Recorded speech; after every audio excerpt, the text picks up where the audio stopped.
Right. Good evening, everybody. Can we start the meeting?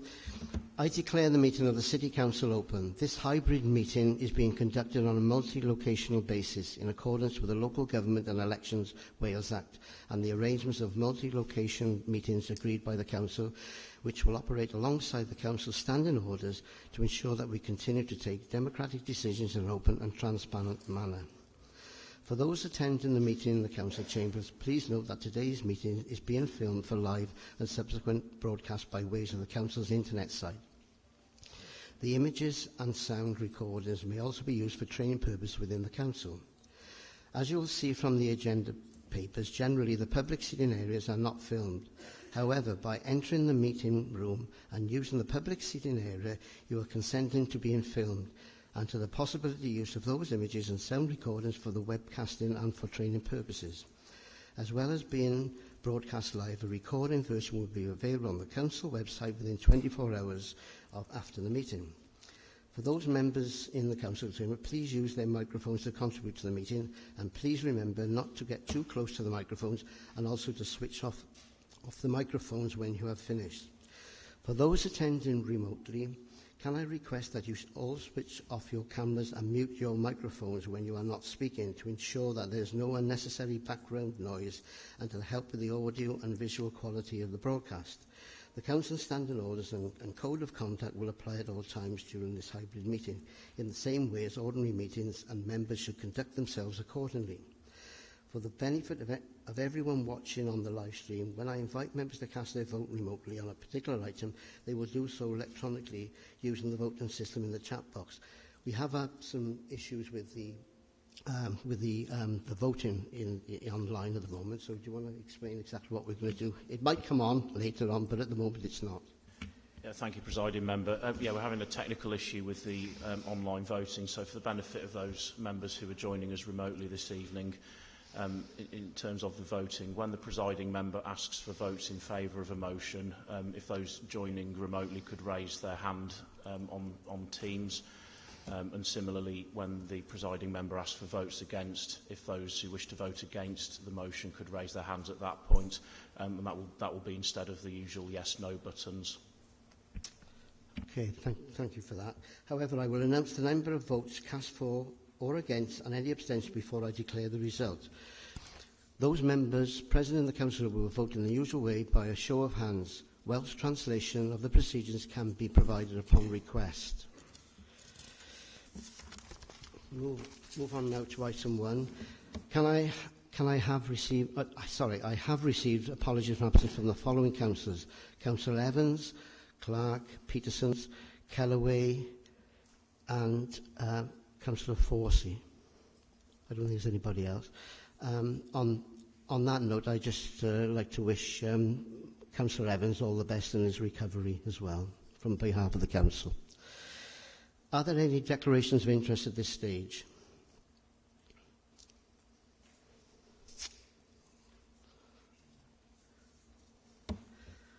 Right. The minutes from the 29th of February 2024 are before us. Are there any points of accuracy?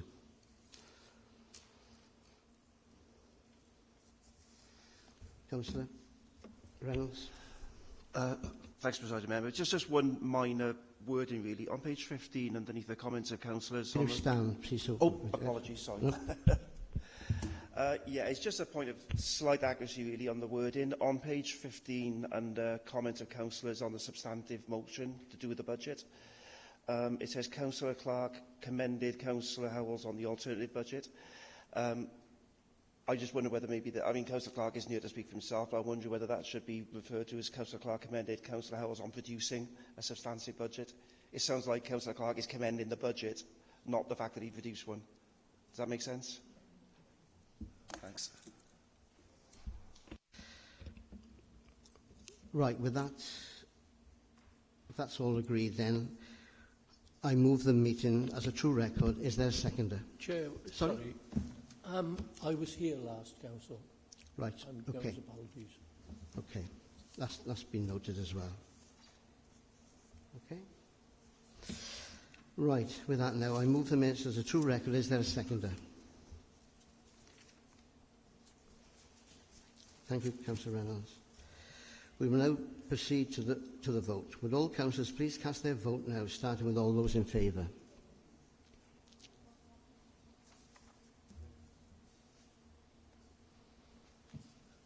And again, apologies, Chair, I wasn't here last time. So I was in hospital and it slipped my mind. You're giving me a headache already. Right. Okay. Sorry, can we just have the hands up again for the votes in favour? Sorry.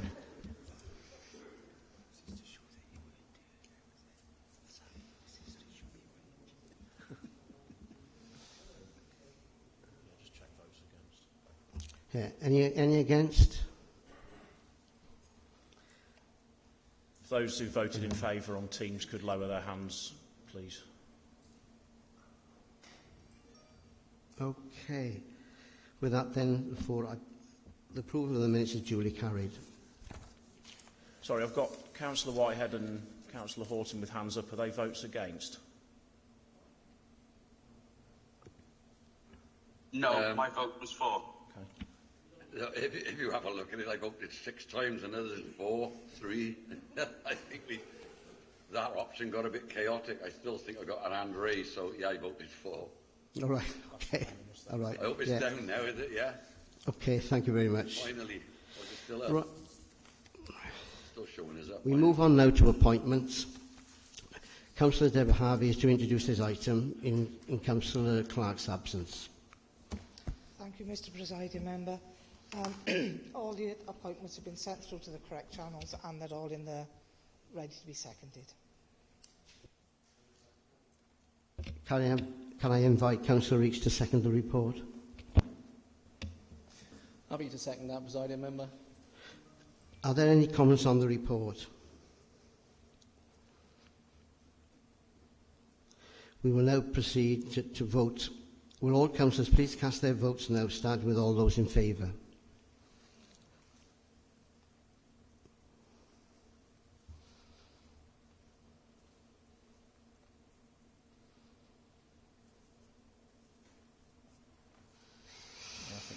Unanimous, though. Yes, unanimous. Are there any votes against? I don't think there are, but there's 1 or 2 hands missing from there, but I don't think it's going to make a difference with the...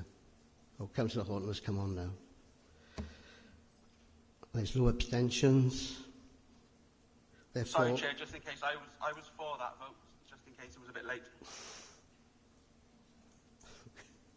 What did he say then? I'm sorry, I'm assuming the other 2 hands are legacy hands from the 4 vote as well.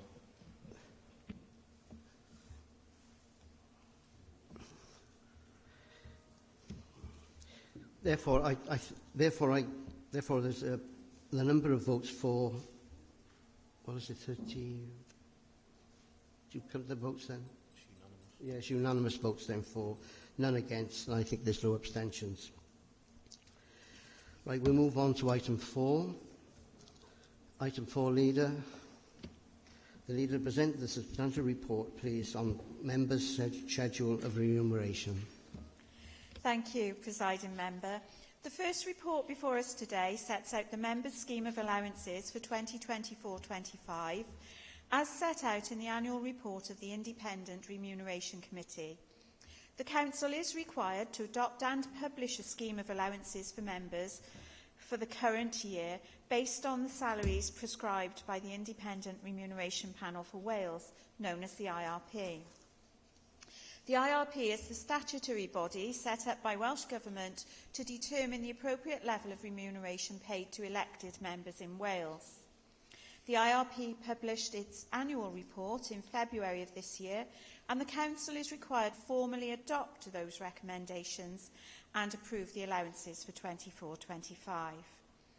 There is no discretion regarding the amount of the salaries as they are fixed by the IRP. The IRP has determined that the basic annual salaries for elected members for 24-25 should be rebased at £18,666 to take account of inflationary increases and to ensure that remuneration is linked to average salary levels. Senior salaries are also increased and reset in line with relevant comparators. The increase in basic salaries will take effect from the 1st of April 2024 and backdated payments will be made to members. Any changes to additional remuneration for senior salaries will be payable from the date of appointment of the post holders at the Council AGM on the 21st of May 2024. I ask that Council approve the revised scheme of allowances for 2024-25 and agree for it to be published under the Council's constitution. Thank you, Presiding Member. Thank you, Leader. Is there a seconder? Happy to second that, Presiding Member. Okay. Are there any comments on the report?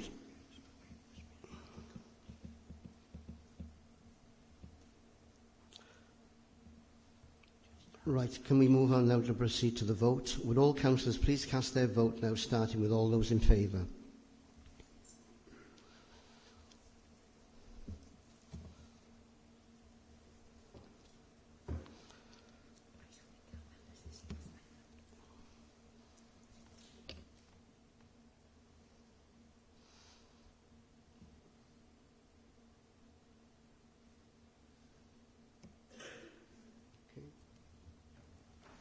All those against? All those abstentions? 4 abstentions. 34 in favour, none against. Yeah. 34, none against, and 4 abstentions. Move on to the leader again now. Can I just come in? Sorry, Presiding Member. That was a legacy hand, by the way. So I was voting for the report. I should put it down. Councillor Adder, speaking. Yeah, I've counted your vote, Councillor Adon. Okay, thanks. Okay. Right, we move on now to item 5, pay and reward statement. The leader to present the report, please. Thank you, Presiding Member. The annual pay and reward report is presented to Council today for us to review and approve as part of our annual cycle to allow for its publication. Our pay and reward policy for the workforce is an annual report which requires adoption by Council. The policy sets out the internal mechanisms for remunerating Council officers and provides an update on any changes since the last adoption in 2023. Any changes that were made during the last 12 months have been supported by the correct democratic or officer processes where necessary and are noted in the covering report.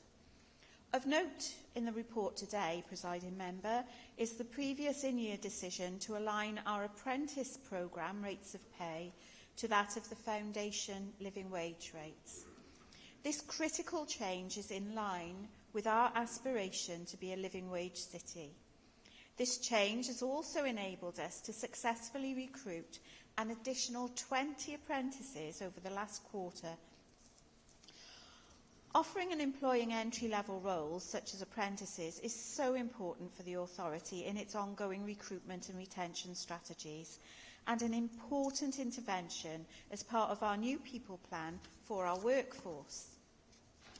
So to conclude, Presiding Member, today we're asked to review and agree the updated pay and reward policy in order to meet the statutory requirement for a pay policy statement to be approved and published by Council on an annual basis.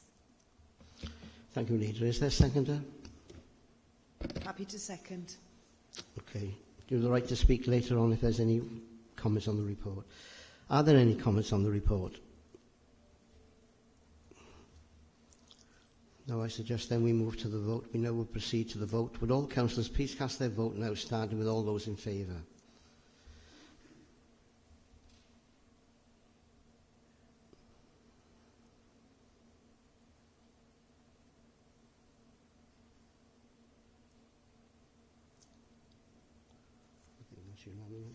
Yeah, unanimous.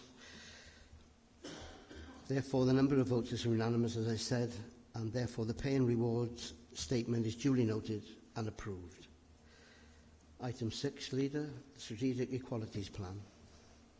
Busy. Thank you, Presiding Member. And our next item is the Council's Strategic Equality Plan for 2024 to 2028, which is our 4th plan, Presiding Member. Now, as colleagues are aware, under the Equality Act 2010, local authorities in Wales are required to develop and publish strategic equality plans that set out the objectives they want to achieve over a 4-year period. This plan sets out our strategic vision, priorities for the next 4 years, and contains equality objectives that will support us in meeting the public sector equality duty. The Council's equality objectives were developed in partnership with key internal and external stakeholders and were subject to extensive community engagement.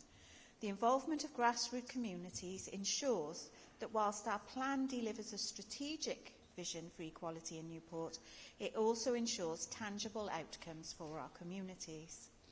The Strategic Equality Plan was reviewed by the Council's Overview and Scrutiny Management Committee at their meeting in March and also at our April Cabinet. The last 4 years have presented significant challenges to our staff and communities across Newport, including unprecedented difficulties caused by the global pandemic, international conflict and the cost of living crisis. These events have also disproportionately impacted specific groups and further highlighted the inequalities that exist within communities. As a listening council, we must learn from the emerging challenges our communities face and continue to strive to deliver equitable public services for our residents. Our Strategic Equality Plan presents an opportunity to build on our achievements as an employer and service provider, to look to the future and identify priorities to advance equality for everyone who lives or works in Newport. The equality objectives within this Strategic Equality Plan build on the work delivered in previous plans and identify clear outcomes we are working towards and the actions we will take to deliver equitable public services. Our equality objectives strike a good balance between internally focused objectives based on self-reflection, such as our commitment to improving representation at all levels of the organisation, and externally focused objectives aimed at improving equality in key areas of our society, including our ongoing commitment to improve community cohesion across the city. Members will also be aware of the recent unanimous council motion to adopt care experienced as a protected characteristic. I am really proud to say that this has been embedded within the delivery of this plan. I'm confident this plan represents a positive step forward for Newport City Council and will support us to deliver our vision of a more equal Newport, where everyone is treated fairly and the needs of residents from all backgrounds are considered. And, Presiding Member, I'd like to thank members of my Cabinet, including Councillor Dimitri Petruni, the Cabinet Member for Organisational Transformation, and Councillor Laura Lacey, in her role as LGBTQ+ champion, for their contributions to this area of work. So thank you, colleagues, and thank you, Presiding Member. Thank you, Leader. Is there a seconder? Councillor Dimitri Petroni. Thank you, Presiding Member. I second the report, and I just want to add a few more comments, if I may. I just want to thank our staff, two or three particular staff who not only do it as a job, but drive this as their passion and drive it throughout the council. And without them, this document wouldn't be the quality it is in front of us. I want to thank all our champions as well, Lord Councillor Lacey, Councillor John Harrison, Welsh Language, Councillor Hurahan for anti-poverty, and the many others who do an amazing job. And Councillor Harvey as well, and attending the SEG meetings and contributing to that meeting, which is robust, challenging, and holds us to account to drive equality across this council and across the city, so this council can be the beacon to all those who feel disenfranchised, that we will set the standard, a high standard, for all those across the city. Thank you, Councillor Petroni. Is there anybody else who wants to speak on the report? Councillor Cox. Thank you, Presiding Member. There was just one particular point I wanted to make about this, that The leader has already pointed out that whenever we look at any report on social trends or services or provision, inequality constantly is an issue that completely runs through all these issues. And I think what is even more tragic is that in recent years, with the cost of living crisis, with COVID, 14 years austerity, it's quite a shame actually on this country, and I mean on the whole of the UK, that in many areas equality is not improving, it's actually getting worse. And I welcome this report. I was one of the members who looked at it in the scrutiny committee, and I thought it really was an excellent and very, very thorough piece of work. So I very much do welcome it. But I think the main point I wanted to make is that equality, this report is different, I think, in many ways to a lot of other reports we look at, because a lot of the reports tend towards particular areas of the council service. But this one runs through absolutely everything we do. And I believe it, especially in that respect, and it should be constantly in the mind of all of us in all that we do, in our work in the council, our work in the wards, our work on governing bodies in schools. The concern for equality should run completely through that. So it is very, very different, I think, than many other of the documents we look at. It's not something that we go to once a year to carry out some kind of review. It's something we should all be living by. And that is all that's going to change things. And finally, just on that point, it was recommended from the Scrutiny Committee that with respect to this report, it's quite technical in many respects, and the first section of it goes quite systematically through a whole series of Welsh Government requirements and legal requirements, etc. And the Scrutiny Committee did ask for a user-friendly version, if you like, of this, where the issues and what we need to do to make a difference jump out at us as we open the thing up. And I do hope that's going to happen, and I hope we all get a copy and we all use it, and we make sure that everybody to do with the council uses it as well. Thank you. Thank you, Councillor Cox. Councillor Reeks. Thank you, Presiding Member. Just want to say welcome the report and certainly support the report. I just want to pick up on the digital inclusion access, which is point 2 of the objectives. It's been something I've raised a number of times before. I'll continue to do so. Us as a council here, we have to ensure that all groups, especially the more elderly, are fully catered for as we move forward. We need to make sure that as more and more services move online, everyone can access the services that they need. Thank you. Thank you, Councillor Reeks. There's no other speaker. Leader, do you want to make any comments? No. Okay. Right, we'll move on to the vote then. Will all councillors please cast their votes now, starting with all those in favour?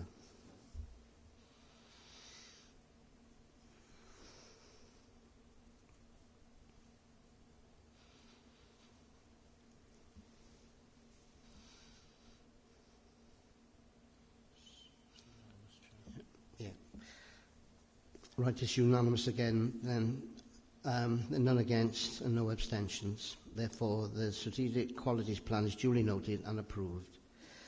We move on now to item 7, the amendment to the Constitution Scheme of Delegated for Assets. The Chair of Democratic Services, Councillor Moffat, to present this report, please.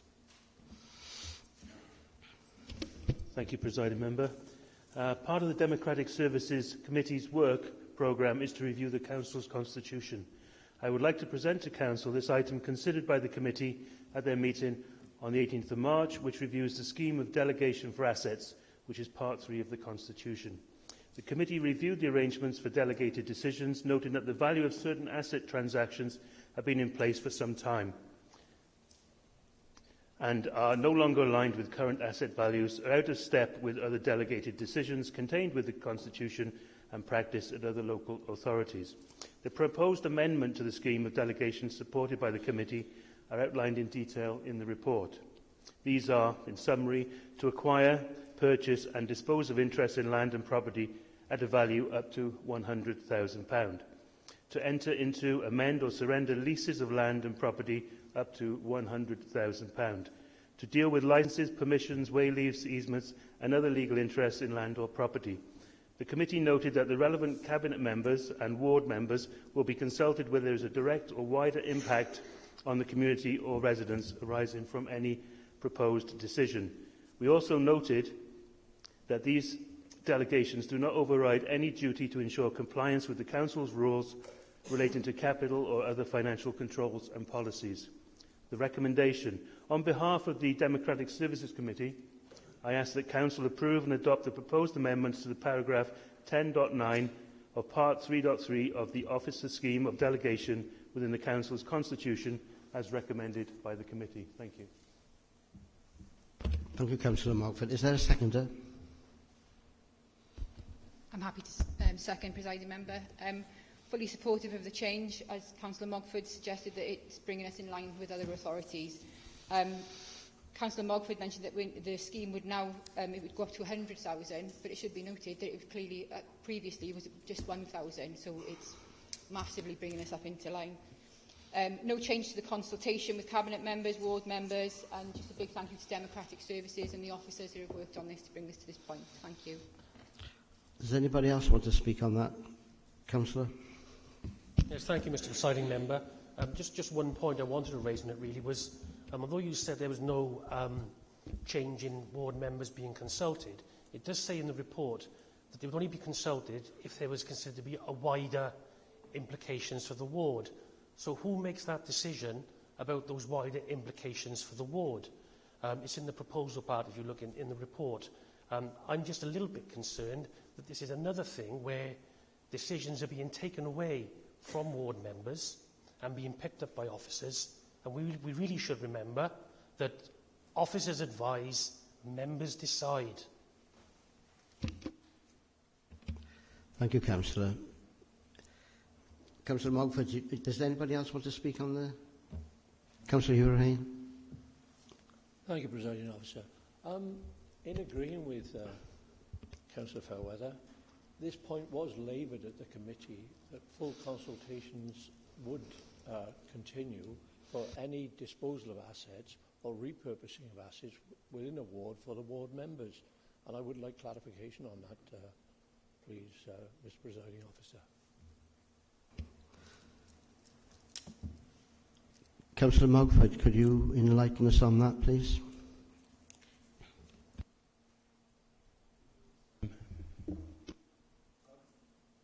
Not at this time. Right, okay. I don't know if I can help with that. Yeah, can you help, please? A couple of points on that. I mean, first, just to say, ward members never took decisions on property transactions, so they never had that decision-making power. Cabinet members did and still will do in a lot of cases. The aim of this, which was discussed at Democratic Services Committee, is to take minor decisions into the hands of officers so that members are free to concentrate on larger, more strategic property transactions. With regard to who determines whether a consultation is appropriate, it's suggested in most cases that will be fairly obvious. The reality is that where an officer is unsure, the reality is they will consult with a ward member and they will consult with a cabinet member because they will inevitably need some clarification from elected members as to whether it is likely to be contentious in the community. The other thing to add is that this, in preparing this report, this was benchmarked against a selection of other councils in Wales, and the aim of this is to bring Newport in line with the majority of other councils in how they approach these things. So I don't know if that assists Councillor Mogford in terms of the approach that's been adopted in respect of this. Can I come back on that? Sorry.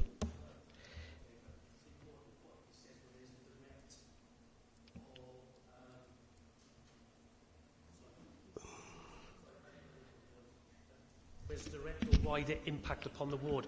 Officers will not know on many occasions whether there is a direct or wider implication on a ward. Local members will, and I think it's important that we are still consulted on everything that goes through with regards to our wards, whether it's £1,000 or whether it's £100,000. That's my view. I know I can't change here, but I would just say to members, you know, things that way can sneak through, and you can find yourselves in difficulties because you haven't been consulted. It's been kept from you. That's all I'm saying. Okay, I get your point. Councillor. Thank you, Presiding Member. Is there any way, because there seems to be cross-party support here around this chamber, any way this part of it could be taken back, re-looked at and come again? So just remove a little part from it and bring it back. It's open to members to do that if somebody wants to propose a motion to that effect. I mean, the other thing that I would say is, I mean, this covers things like way leaves and very, very minor things which, you know, may already be existing. It might cover a minor amendment to a licence or the grant of a grazing licence, for example. So therefore, you know, where there is anything that will have a direct impact on a community, the officer is obliged to consult on it, and if they don't consult where there is a direct impact, then that's not a lawful decision under the Constitution. So that safeguard is there. It's for members to decide, though, if you want to put forward a motion to do what you've suggested, Councillor Routley. Well, could I test the water then and move an amendment that we take that certain part of it back just to examine it, and that it comes back to us as soon as possible? We don't want to stifle progress in any way, but we don't want to hinder the democracy that members have on behalf of their constituents. Councillor Thomas first, then Leader. Thank you. Just to, I think perhaps people could confirm if we just heard that the City Council senior legal officer, who was the monitoring officer in that meeting, has just said that officers would consult where there was a possibility that there would be sensitive issues which the ward would need to consider more fully. They would go back to the councillors for those wards for the cabinet member. So I'm not quite sure whether Councillor Fairweather was heard that right. Sorry. Leader. Thank you, Presiding Member. I think we risk undermining the decision that's been made by the Democratic Services Committee, where this item was discussed at length. And I think that's fair. I think we need to monitor it, and I think if it's needed to be looked at in the future, then I think it can come back then to scrutiny for a look at it. So I think I think that's a fair way round it, is monitor it, and if people are unhappy, then it can go back to scrutiny then for another decision at a later stage. Okay? Can I just clarify then, Councillor Routley, are you seeking to put forward an amendment? Yes, well, it wasn't seconded, and if so, can I have the and therefore it's withdrawn. So I'm quite happy. I mean, I'm not happy. I'm content, and yes, we can bring it back if that's the way that you all think. We're just concerned. That's all. Yeah. Well, I think that's a way out to consider it then, see how it pans out over the next, and then we can always bring it back then for a look if we're not happy about it. Councillor Montford, you have spoken once, but you didn't want to speak. Come on. Sorry. You got up and then you said, no, you didn't want to speak. I'm allowing you to come back now. Thank you. I think the Democratic Services technically have brought a recommendation, not a decision. It's for the Council to decide. I'm in agreement that this can be reviewed. There is a precedent for reviewing decisions, so in the fullness of time, if we need to do it, then that's fine by me. Okay. Right, okay. Should we move then? There's no one else that wants to speak. Should we move then to the vote then, please? Will all those for please vote?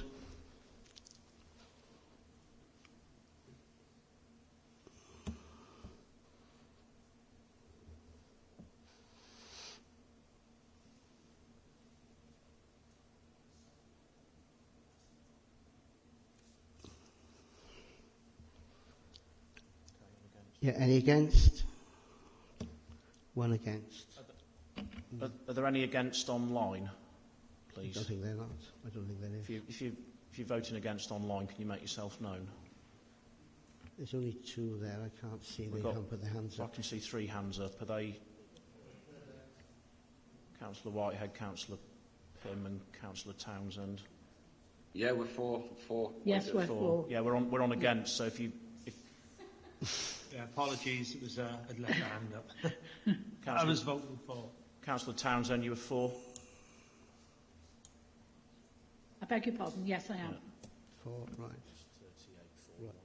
Right. One against then. Okay. Thank you very much indeed. Right, item 8, questions to the announcements by the leader.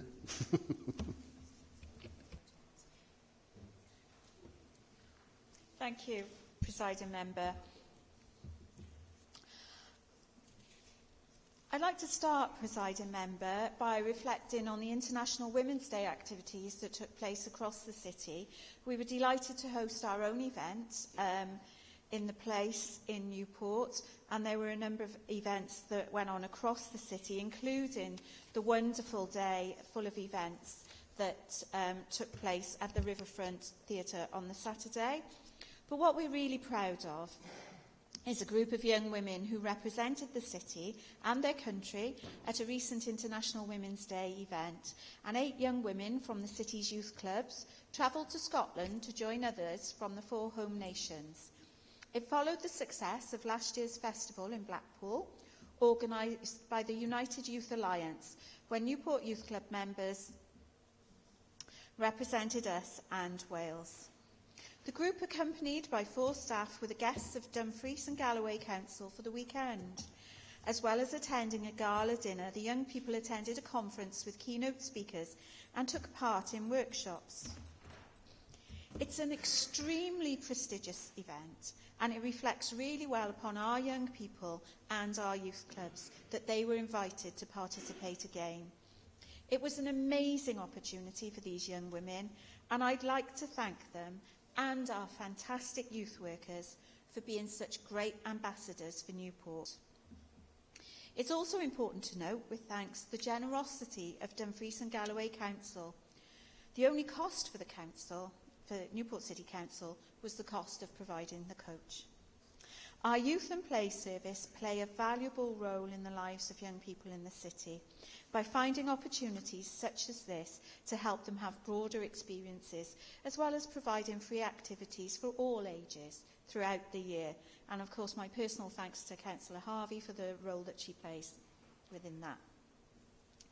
Now, Presiding Member, I'm absolutely delighted to announce that the Council is working in partnership with Cadw and Amgueddfa Cymru to maximise the potential of Caerleon's Roman heritage.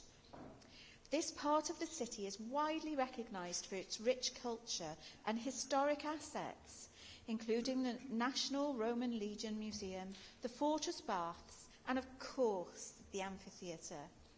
It's a tourist destination and very popular for school trips. Together, the 3 organisations are developing a vision for Caerleon and exploring options to deliver an improved experience across all of the Roman sites for both communities and visitors.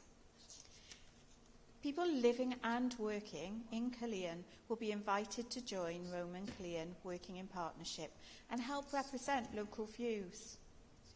We're all committed to ensuring that the opportunities offered by our Roman heritage benefit residents and businesses as well as our visitors.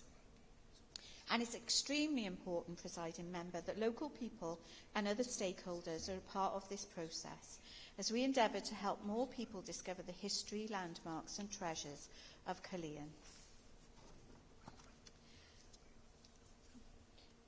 Moving on, Presiding Member, I'd like to mention and highlight our work around business decarbonisation. And the Council, as you'll be aware, recently launched the Net Zero Newport Decarbonisation Programme, which provides free energy-saving advice and grant funding to help local organisations reduce their energy costs and carbon emissions. This free advice is available, and it's also accompanied with match-funded grants of up to £30,000.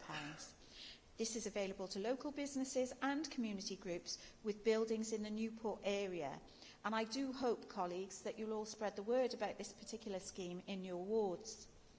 It can help organisations to establish baseline carbon emissions, implement emission reduction plans, and actively funds projects aligned with sustainability objectives.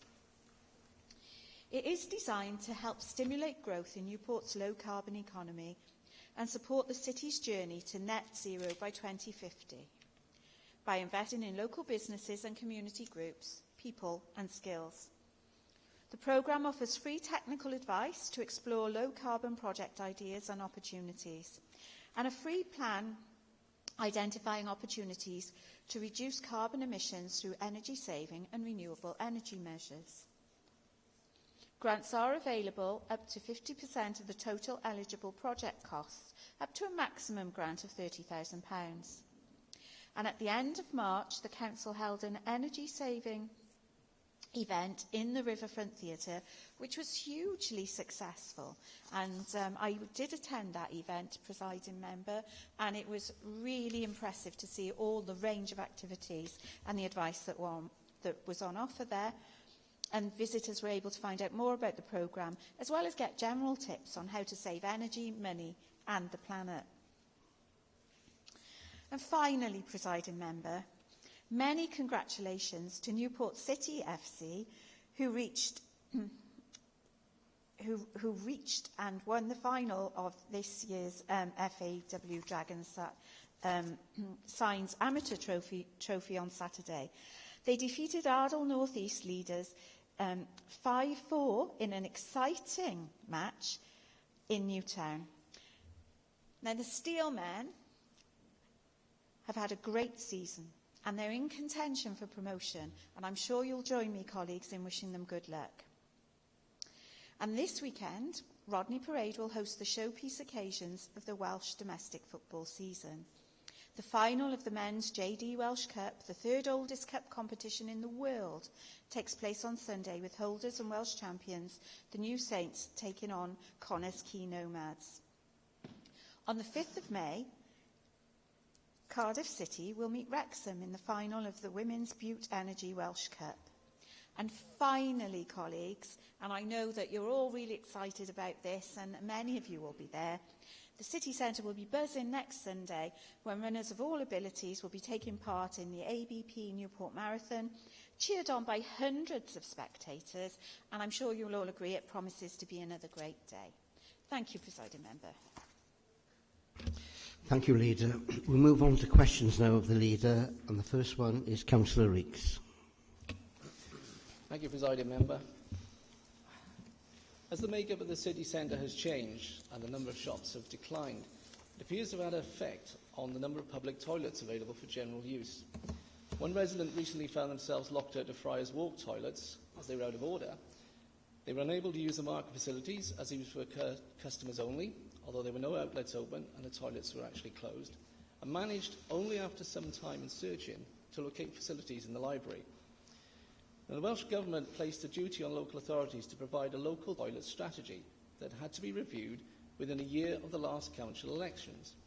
And currently, when accessing this strategy via the website, it shows it's dated as 2020. So can the Leader advise why this has not been reviewed? If it has, why the website hasn't been updated? And whether the provision of more available toilets will feature in the city centre placemaking plan when it's finally released? Thank you. Thank you, Councillor Reid. Leader. Thank you, presiding member, and thank you, Councillor Reeks, for your question. You rightly highlight, I think, the changes there that we've seen across our city centres and our town centres, actually, across the whole of Wales. So we have seen a shift, haven't we, from retail into some more leisure-based activities, some hospitality activities, and of course, we've seen the reintroduction of more residential accommodation into our towns and city centres. This will, of course, have an impact on other facilities that are available. And I recognise what you say with regard to the availability of public toilets across the city. You are quite right. Local authorities are required to have a local toilet strategy. And I'm glad you mentioned there the placemaking plan, because the placemaking plan consultation will provide a great opportunity for those residents who see where there are gaps, where they identify things that are missing from our city centre that they'd like to see there. It will provide those residents with an opportunity to actually put forward their ideas and their suggestions with regard to this, and I welcome this, and I'm sure that you do too.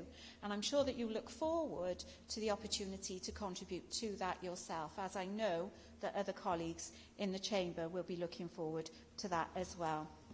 Now, as you know, in undertaking a review of any of our strategies, there will be a full opportunity for these to go forward to our scrutiny committees, where I would expect them to be scrutinised by cross-party groups of elected members, and I would welcome any suggestions that elected members might put forward on these particular issues. Thank you.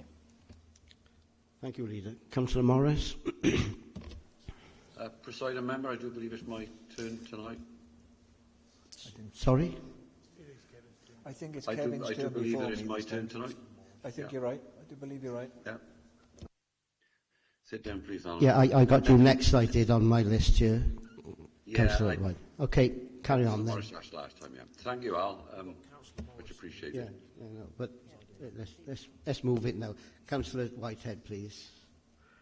Thank you, Presiding Member, and thank you, Councillor Morris. Leader, I often canvass residents on questions they think would be I should put to the Leader when it comes to the questions to Leader.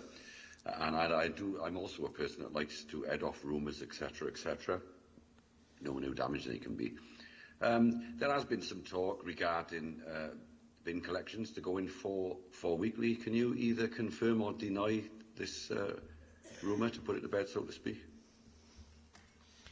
Thank you, Councillor Whitehead. Leader. Thank you, Councillor Whitehead, for your question, and actually thank you to the residents of Bettis for raising that as an issue, and clearly it's an issue that matters to them.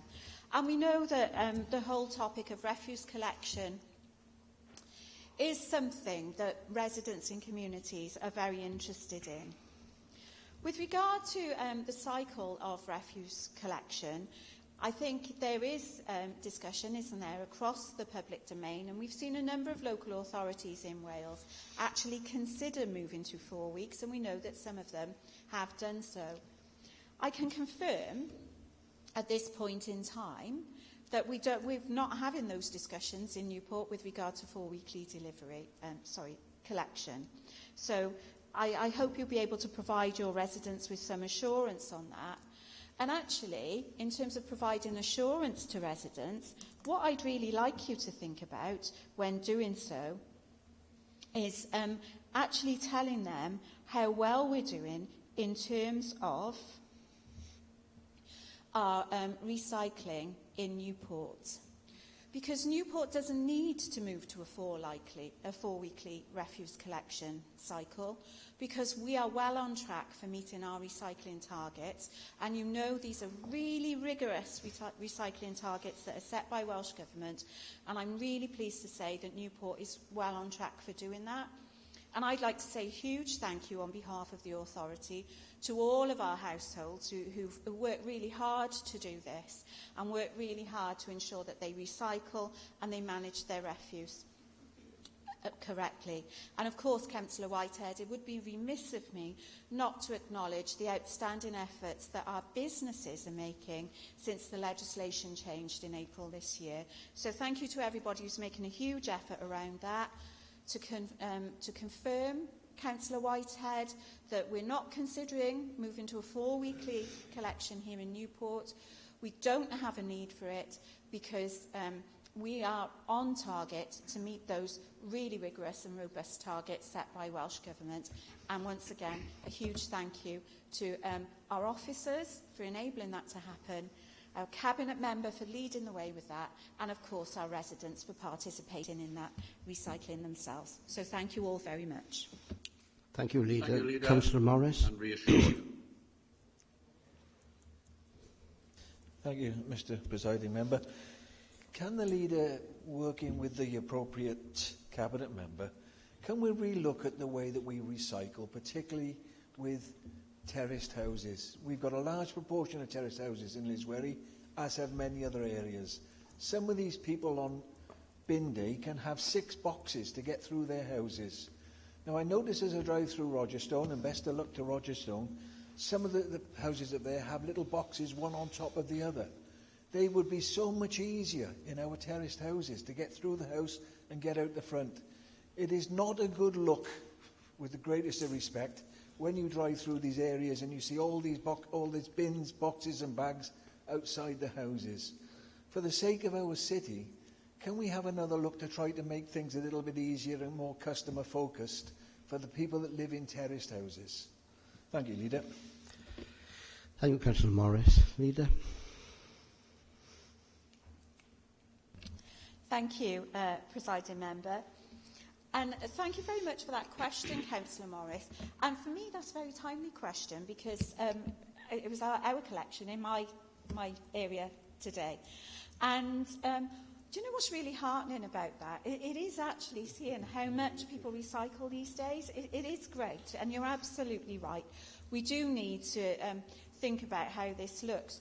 But we've trialled this previously in Newport. We have trialled it previously, and I'm sure the relevant information will be available from our scrutiny reports to provide members with the outcomes of that.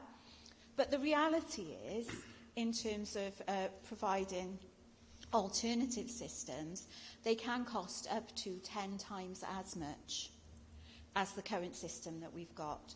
So we've currently got a system which is efficient, it is effective, it certainly helps us meet our targets, and is the envy of other local authorities. We've hosted Cardiff City Councillors, we've hosted Swansea City Councillors, we've liaised with Caerphilly County Borough Council, because actually some of the work that goes on here in Newport is the envy of our other local authority areas. So whilst I recognise what you say, and you know, many residents, we're out there collecting back in our boxes and our bags and trying to keep them tidy. I do recognise what you say, but we are running an incredibly efficient and effective system at this time.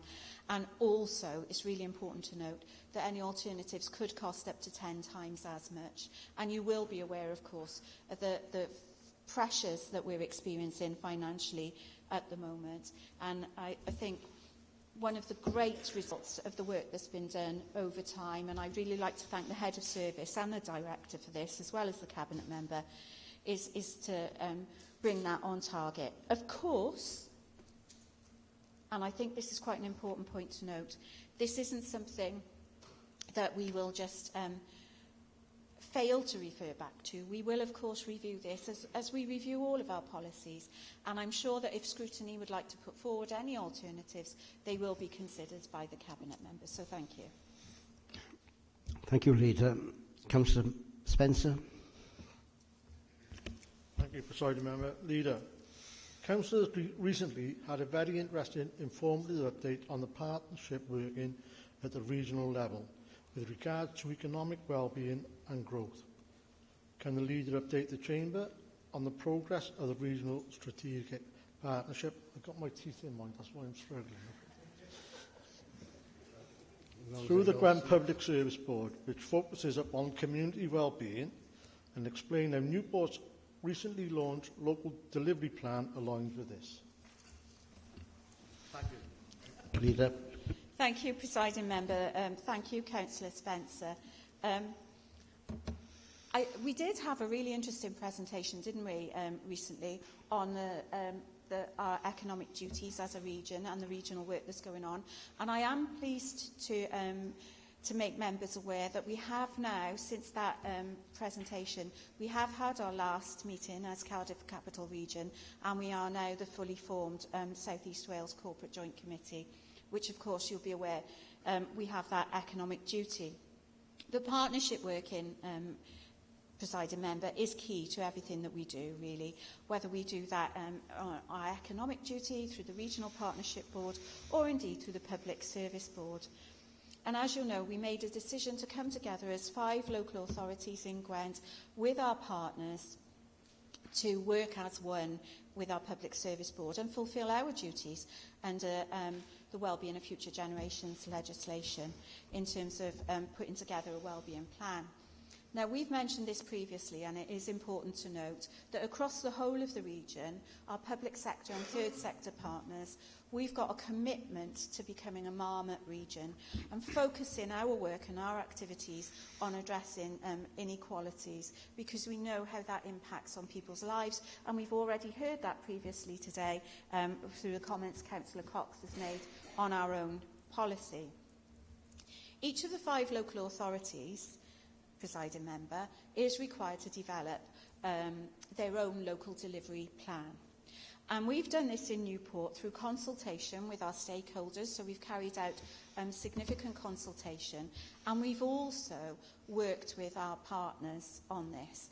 You will recall, and members will receive into their inboxes regular updates on the One Newport partnership, and these are our key partners because we recognise we can't do this alone. So the new local delivery plan aligns to the wellbeing plan that's been developed by the Gwent Public Service Board, and it aligns around 3 key themes. The key themes are economy and culture, communities and environment. Now, this will help us actually deliver on the overall objectives to make a fairer, more equitable and inclusive Gwent for all, and to make Gwent climate ready, which of course is another significant issue for us. Around economy and culture, we're focusing on education and skills, and we're focusing on fair work to help people out of poverty and certainly to help fulfil our ambitions to become a living wage city. We're working together with our partners on, we've established this commitment to develop community wealth building projects. And we've committed to the revitalisation of the city centre through the placemaking plan, as we've referenced previously, and I'm sure that members will look forward to making a contribution to that. It's also underpinned by our commitment to develop a sports strategy, to develop a cultural strategy, and to put together a diverse events programme, which not only reflects the diversity of our city, but also attracts visitors to our city as well. And it's a great opportunity, I think, for everybody to get engaged in those activities. Now, across our communities, which is another theme, we've got a commitment to increasing volunteer opportunities, to empower and develop resilient communities, and develop an integrated approach to addressing poverty and inequality. We're committed to promoting and supporting Newport's integrated wellbeing networks, and tackling significant issues such as homelessness through collaboration and strategic approaches. And of course, as part of this, we've got that commitment to overseeing the implementation of the PIL Master Plan, which colleagues have been involved in the development of, and we've regularly reported back. We're also promoting sustainable and affordable food provision through that. And it's a shame Councillor Forsey can't be here today when I mention this, because there are some fantastic community schemes running across the city, not just in terms of making food supplies available to people, but also in terms of the production of food as well. And it would be remiss of me not to mention the work on Safer Newport as part of the Communities Programme. Could you start winding up now, Leader, please? The 15 minutes are up. Oh, yeah. Sorry. The third aspect then of the plan is the environment, and with the overarching aim, presiding member, of tackling the climate and nature emergency that we know that we face, and protecting and preserving our fantastic environment for the well-being of future generations. Thank you. Right. Thank you, Leader. There are no questions to Cabinet members on this occasion, but can I just make 2 points, really? One is this is the second council we've been where we've been having problems with our online, and I think if we can put some pressure on whoever's responsible for it to try and get that sorted. And the last point, I'd just like to wish the leader all the best in the forthcoming election, and all the best from us, I'm sure. Okay. Right, that concludes the business set out on the agenda. The date for the next council is Tuesday the 21st of May, which is the council AGM and mayor making. I declare the meeting closed. Thank you very much.